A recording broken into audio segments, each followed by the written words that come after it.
La voz de los protagonistas. Contacto telefónico.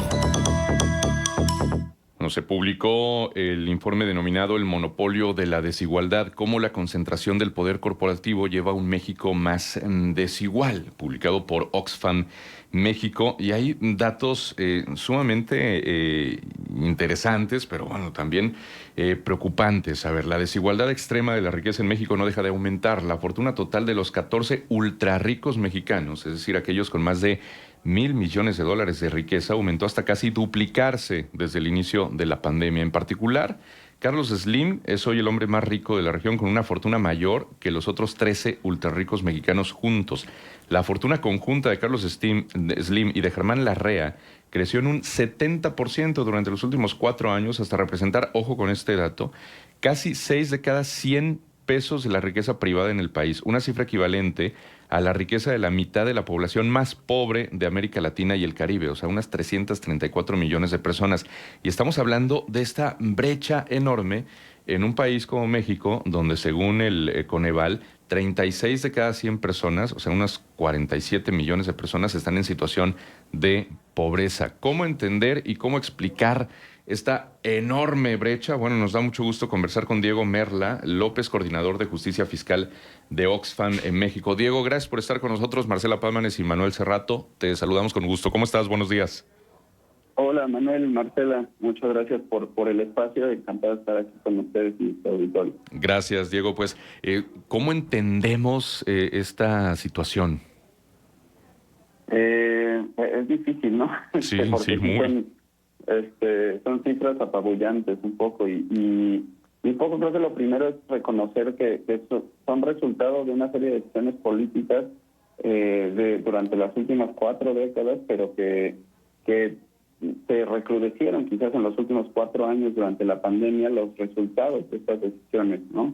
Mientras todas las personas en México vivíamos tiempos de crisis, la pandemia, guerras, el aumento del costo de vida, pues resulta que para los ultrarricos mexicanos esto fue una oportunidad, ¿no? Una oportunidad de acumular más riqueza, de aprovechar el aumento generalizado de los precios por los shocks mundiales que hubo, como las guerras y otros problemas con la demanda durante la pandemia, pues lo aprovechan para que los precios no bajen y los precios de los productos que sus empresas venden se mantengan altos a lo largo de estos años. Los precios, como todos sabemos, aumentaron. Su peor aumento en los últimos 20 años se dio durante septiembre de 2021 hasta septiembre de 2022. Y pues en el informe vemos cómo los precios de productos que justamente son parte de mercados muy concentrados, en donde empresarios que forman parte de este grupo de ultrarricos tienen una participación oligopólica o monopólica, aumentaron muchísimo más que el promedio, ¿no? Entonces es una serie de decisiones que le permitieron a unos muy pocos privados concentrar muchísima riqueza, ostentar poder monopólico corporativo y de esa forma pues modificar las reglas del juego de manera que siempre les beneficien. Sí, exactamente. Y eso lo hacen, Diego, pues seguramente con complicidades, contubernios de quienes toman las decisiones dentro de la clase política. O sea, esta situación no se puede entender sin que sea fomentada, solapada o hasta promovida por la propia política, por políticos. Sí, es correcto. Por eso en el informe lo llamamos una relación de conveniencia entre el poder económico y el político, ¿no? Un poco el poder político desde hace como más o menos 4 décadas decidió que era mejor entregarle la riqueza a unos pocos empresarios, siguiendo un poco este mito de la economía por goteo o el trickle down economics que llaman en inglés, que si estos empresarios acumulaban la riqueza después iba a haber una derrama a toda la población. Y evidentemente eso trajo beneficios a algunas personas dentro del poder político, pero definitivamente trajo también muchos beneficios para estos pocos privados que recibieron privatizaciones, concesiones, permisos, en fin, y que han permitido sí que acumulen muchísima riqueza, pero no se ha visto para nada esta derrama, ¿no? La pobreza no se ha modificado realmente mucho en estas últimas 4 décadas. La última baja en la pobreza que vimos el año pasado se explica mucho más por el aumento en la masa salarial, los aumentos al salario mínimo, pero eso más bien no se ha visto que lo que este mito postulaba se haga realidad, y más bien pues ahora tenemos a los dos los dos hombres más ricos de México acumulando una fortuna de magnitud casi igual a la de la mitad más pobre de América Latina, son 334 millones de personas. Sí. Diego, buenos días, Marcela Pama les saluda. Buenos días. Diego, ¿dinero llama dinero? ¿O qué parte comparten, si me lo permites plantearlo así, estos ultra ricos con los políticos, que también se hacen ricos? A lo mejor no ultra ricos, tal vez muy, muy ricos también. Sí, y bueno, por ahí justo hay un nombre que ahora además se hizo muy viral, ¿no? Porque una integrante de la familia Hank vio un video claro. como un poco luciendo, ¿no? Y Nirvana Hank. Nirvana Hank, es correcto, presumiendo muchas excentricidades, ¿no? Y justamente es una fortuna que se construyó.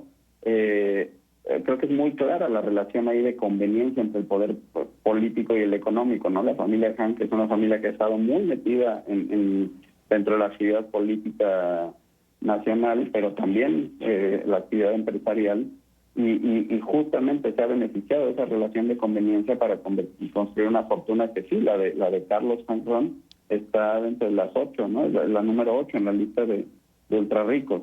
Entonces, yo creo que es una expresión, o más bien una materialización muy perversa de este dicho de dinero llama dinero.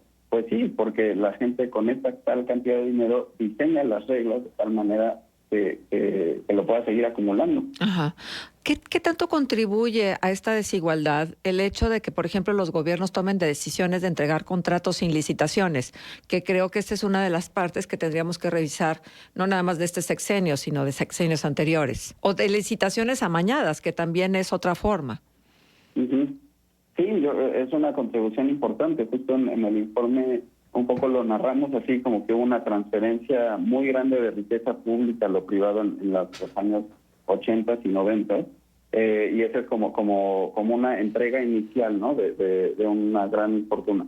Pero después también hay una transferencia constante a través de las concesiones, permisos, que justamente muchos están marcados por licitaciones amañadas o poco transparentes.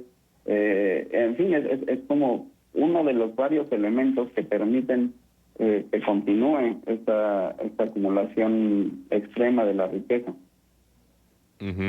Ahora, Diego, se ha hablado mucho de la poca movilidad social que hay en este país. ¿Cómo estamos en ese sentido? Porque, claro, el estudiar, el tener una formación académica, el tener títulos universitarios, no necesariamente es garantía de encontrar trabajo para empezar, ya no digamos de un trabajo bien remunerado que permita pues generar un patrimonio y un mejor estilo de vida. ¿Cómo estamos en movilidad? Sí, justo, tristemente creo que ese es otro mito, ¿no? El mito meritocrático y un poco del echaleganismo, ¿no? De si le echas ganas, si justamente estudias, te esfuerzas, trabajas, pues vas a poder llegar a la prosperidad, ¿no? Y tristemente creo que no estamos bien en ese aspecto. Hay un libro muy bueno que acaba de salir que, si me permiten, puedo recomendar, se llama Por una cancha pareja, de los economistas Roberto Vélez y Luis Monroy Gómez Franco. En ese detallan a profundidad justamente cómo estamos en términos de este mito, pero yo creo que también hay una frase que lo resume muy bien de otro economista mexicano muy respetado, Gerardo Esquivel, que alguna vez lo escuché en la presentación de un informe, y que dijo, en México es muy difícil salir de pobre, pero es todavía más difícil salir de rico. Entonces, justamente no hay movilidad ni en un lado y mucho menos en el otro, es decir, los ricos tienen todas las condiciones para seguirse siendo más ricos, y eso evidentemente también dificulta que el resto de la población pues pueda satisfacer sus necesidades y aspirar a un nivel de vida digno. Ujú, sí, exactamente. En ese sentido, hacia el final del informe, que por supuesto invitamos a la gente a que lo vea, a que lo descargue a través del portal oxfammexico.org, el monopolio Ujú. de la desigualdad, ahí está disponible para su análisis y para que tengamos los datos. Dicen hacia el final que la economía es política, pero que sí hay de otra, ¿no? Y se propone una agenda que reconoce esto, primero, que la economía es política y que prioriza 5 ejes por un nuevo Estado en México que trabaje para todas las personas en lugar de ser solo para unas pocas. Y entonces, que ganes más en tu día a día, que pagues menos por lo que consumes, que cuidar sea una elección, que la riqueza sea para quien la trabaja y que pague y repare quien más contamina, ¿no? Son puntos muy ideales. ¿Cómo caminar hacia allá para que no se queden en una mera utopía, Diego? Sí, justamente para nosotros también era muy importante, después de varias páginas de dar cuenta de lo extremo de la concentración de la riqueza, también presentar un poco una alternativa, ¿no? Un panorama que no sea tan desolador.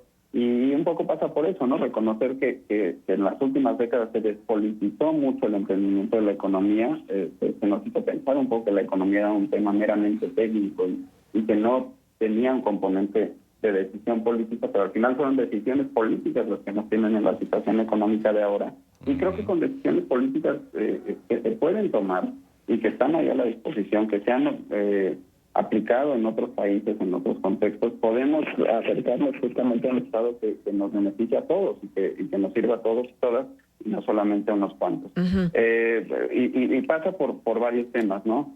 Seguir con la política de recuperación del poder del salario mínimo, de poder adquisitivo, también política laboral, de democracia sindical, de competencia verdadera para poder hacerle frente a los monopolios, que haya justo competencia auténtica en México y entonces podamos acceder a bienes y servicios más baratos de mejor calidad.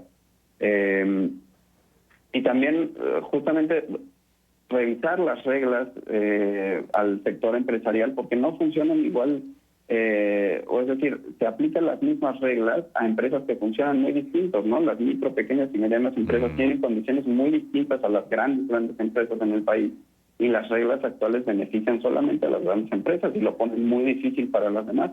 Entonces, yo creo que pasa también por revisar esa parte, por promover otras estructuras empresariales, y cruzarlo también con el tema de los cuidados y el medio ambiente, ¿no? También estos ultra ricos y sus empresas, por sus consumos y por sus inversiones, sobre todo, son quienes más han contaminado y más daño han hecho al ambiente en México. Necesitamos también una legislación que favorezca, que reparen y paguen los daños que han hecho, para que pues, podamos garantizar el derecho a un medio ambiente sano de toda la población, ¿no?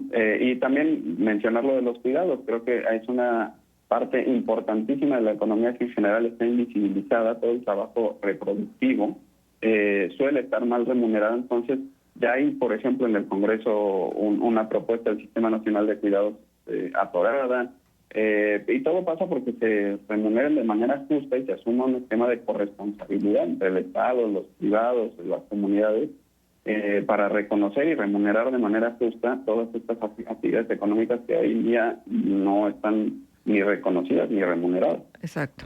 Diego, durante los últimos casi 6 años tiene nombre y apellido el responsable de toda esta desigualdad y ese nombre y apellido tiene que ver con el modelo neoliberal.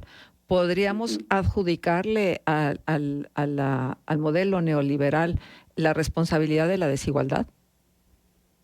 Yo creo que sí son varios mitos que tienen que ver con el modelo neoliberal los que han recrudecido las desigualdades en México, ¿no? Lo que hablábamos ya de la economía por goteo, la meritocracia, son mitos que sostienen el modelo neoliberal y que creo que tras 4 años de aplicarlo con bastante rigurosidad, pues nos damos cuenta que los resultados no son los que se nos prometieron, ¿no? Y bueno, también creo que este sexenio nos ha demostrado que no es tan fácil esto de separar el poder político del económico, pero se puede hacer y se tiene que hacer, ¿no?